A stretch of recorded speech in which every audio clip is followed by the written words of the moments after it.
My name is Nancy Love, and I'm making these videos for the Planet Peace Project, www.planetpeace.love. This is my cat pin that I have worn every day since 2019 when my cats and I were initially separated. I will find them, I will make them safe, and I will bring them home.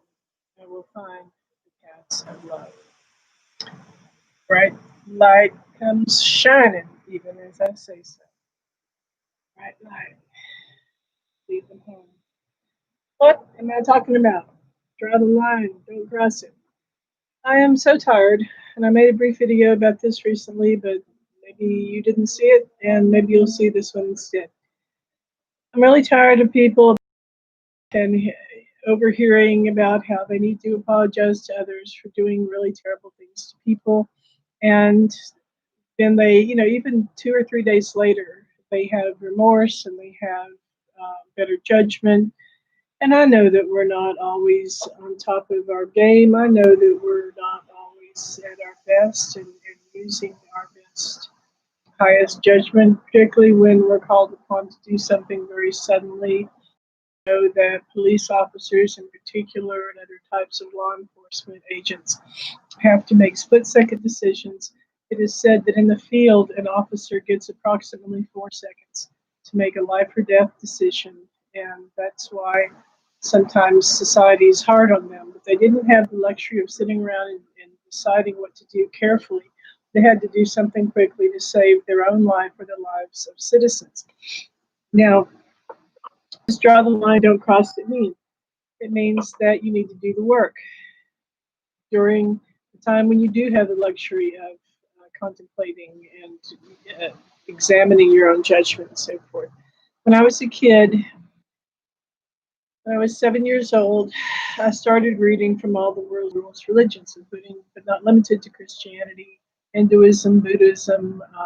I read some parts of the Quran. I read even from Rastafarianism. If it was religious, I read it. And then by the time I was 8 and 9 years old, I started on some seculars of both the East and the West. I was very interested in knowing what people on the other side of the world believed and thought of, and what led them and guided them on the path of higher learning and righteousness. And what I ended up with by the time I was 9 was an inviolable ethical system. Inviolable meaning it won't be violated. And that has served me so well. I cannot explain to you how much that was valuable, because it helped me become and remain a person who doesn't have that much to apologize for, and who is not tormented when confronted with moral dilemmas. Do you go through your roommate stuff? No, you don't, because you're you. You've made a decision. You don't cross that line. You don't violate people's privacy. I know people who've lived with other people who have come home and found their possessions ransacked, their files stolen, their identity stolen. Uh, I personally lived in a context in which my roommate came into my area when I wasn't there and got a lot of things that would allow him to commit identity theft. And you just don't expect that, because you're projecting your own good qualities outward, and you don't assume the worst in people, but sometimes people are the worst. So you need to recognize that. I need to recognize that. I know of a situation where a woman lived in the same house with another woman and actually drugged her roommate, basically out of spite and jealousy, and to torment her, to make her ill, and possibly hoping that it would kill her. And then three or 4 days later, this person comes around apologizing to the person that she drugged without her knowledge or permission. And she goes, "Oh, I'm so sorry, blah, blah, blah." And I'm thinking, well, don't do it to begin with, and you won't have that much to be sorry for. Don't hit your pets. Don't beat your wife and kids. Don't do stuff to begin with, get impulse control, and figure out how to make yourself a better person if uh, it, these things become a continual issue for you. There are people who need help. It's out there and you can get it. You can get counseling. You can sometimes people need to go on psychotropic drugs prescribed by psychiatrists. People who have schizophrenia, in particular, among that group. I personally don't like to see people using a lot of antidepressants or other types of pharmaceuticals. I think that talk therapy, cognitive therapy, lifestyle therapy, getting a good health coach, a behavioral coach is probably going to be a lot more productive and less addictive. So when you draw the line and you don't cross it, especially if you do it early in life, you have a whole heck of a lot less to apologize for. Because what's on this side? Integrity, self respect, dignity, honor, morality, and freedom. Don't you want to be on that side with your integrity, with your dignity, with your self respect, with your honor? With your honor! Don't you want to be over here with your honor, your morality, your decency, and your freedom? And when I say freedom, I mean freedom from the consequences of negative action. Because negative action can cause legal issues, social issues, professional issues. Um, I'm sure I spell all that right. And it causes um, failure, and it causes a lack of self respect, lack of dignity. It causes you to be in jail. It causes you to be a loser. So, legal issues, that's easily explained. You don't do the right thing, let's say the woman who drugged her roommate just out of jealousy and a lack of dignity and a lack of self respect. Apparently, this person was actually paid to do it, from what I understand. The woman took a bribe from some criminals to slip drugs into her roommate's stuff. She never drew that line. Then 3 or 4 days later, she's over here apologizing to the roommate, thinking, well, she did the wrong thing and she shouldn't take the bribe and she's going to return the money and blah, blah, blah, blah, blah. Well, she stole the drugs from her clients. So that's the first crime. Well, the first crime was to do something wrong. The second crime was stealing the drugs to commit the crime from her employer or her employer's client. Then she actually did the crime, and then she's over here trying to get everyone to feel sorry for her because she's had some kind of reckoning. I don't feel sorry for people like that.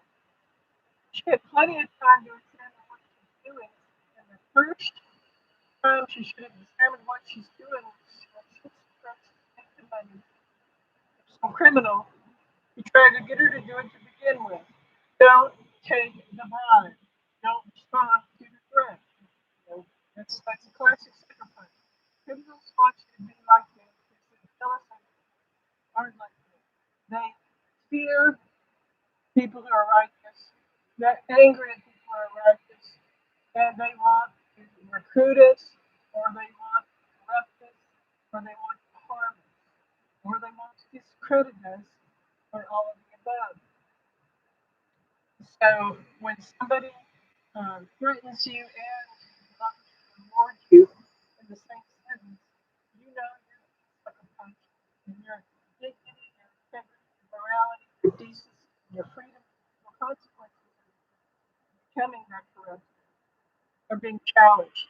Once you've drawn this line in your life, people, I promise you, it makes it so much easier to get through every day. Because people can threaten you, people can tempt you, people can do all kinds of things, but they can't get you to cross your own line. And I'm going to tell you something. One of the best news you've ever heard in your entire life. When you draw that line and you don't cross it, and year after year, criminal people see that you are not going to join them in their criminality, they stop asking you. They try and recruit you to be one of them because they know that you're above that game. You're not going to play the game. So they stop asking you to be a pawn in it. Legal consequences, obviously. Social consequences, castigation from your friends and family, disappointment, um, people not trusting you anymore. Professional consequences, you do the crime, you lose your job, you lose your job, people are less likely to hire you. You might not ever be the person who expresses the talent and capacity and intellect and education that you have because you crossed that line. You're just a failure.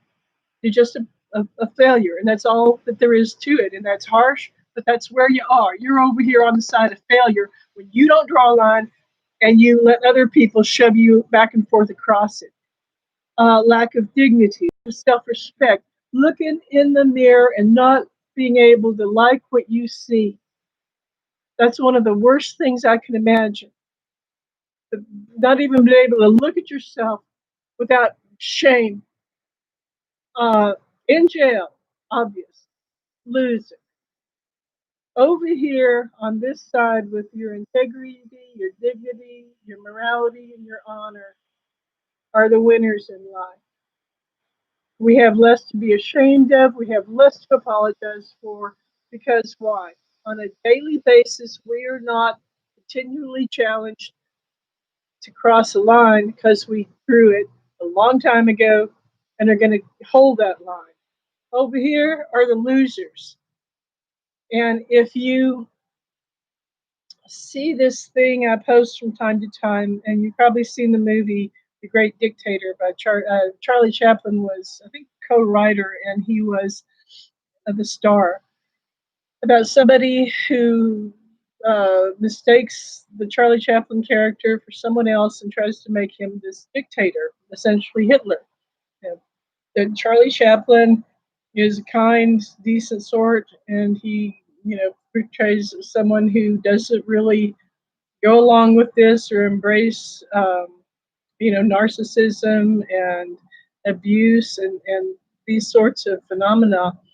And at the end, he makes this impassioned speech, and it is widely known as one of the most beautiful, noble, important speeches ever made, even though it's made by a fictional character. He says, "No, I don't want to be a dictator." And he says, "The nature of humanity is to help others." And he said he wants to help all types of people, black, white, Jew, Gentile. He wants to. And then he says something so important, and it comes back to our list. He says, "There are people who will use you, and they are machine men with machine hearts, and they despise you, but will use you." And when you realize that if you let the machine men with machine hearts brutalize your integrity and your honor and your self-respect and get you over here with all these forms of failure, then you've lost. You are a true loser. They don't care about you. They may want your intellect. They may want what other qualities you might bring to the table, whatever raw talents or creativity you have. But they don't care about you. You are just a commodity to these machine men, and they will. They don't care about your life at all. So think on these things, my friend. Which side of this line are you going to be on? Are you going to be someone who goes willy-nilly there and a loser, and someone who is just used and abused by people who don't care about you at all? Or are you going to be over here with the winners in life? The people of honor, self respect, integrity, morality, decency, the people who don't have a lot to apologize for because they don't do that much wrong to begin with. The people who care about it. I feel like Charlie Chaplin in that movie at the end when he makes his speech. He goes, oh God. The last thing I'll say is that Hollywood, a long time ago, that I know of, probably, I don't know when this really started, but there was a phenomenon in Hollywood that started when a bunch of movies started being made glamorizing crime, like the Bonnie and Clyde and the Butch Cassidy and the Sundance Kid and all these Godfather movies. And, on some level, perhaps those films have certain merit, but their end result was to glamorize criminality and to make people think that being in the mob or being part of it, being a gangster was glamorous and cool. Well, that's only because when they kill people or they get killed in those films, it's all fictional. It's no fun. It's no fun to be in one of those contexts. It's not glamorous to be in. You're being used. So stop thinking that the money or what other kinds of rewards you're going to get if you cross your line are going to be worth it, because they're not. You're a loser if you don't draw that line and refuse to cross it. More later. Planet Peace.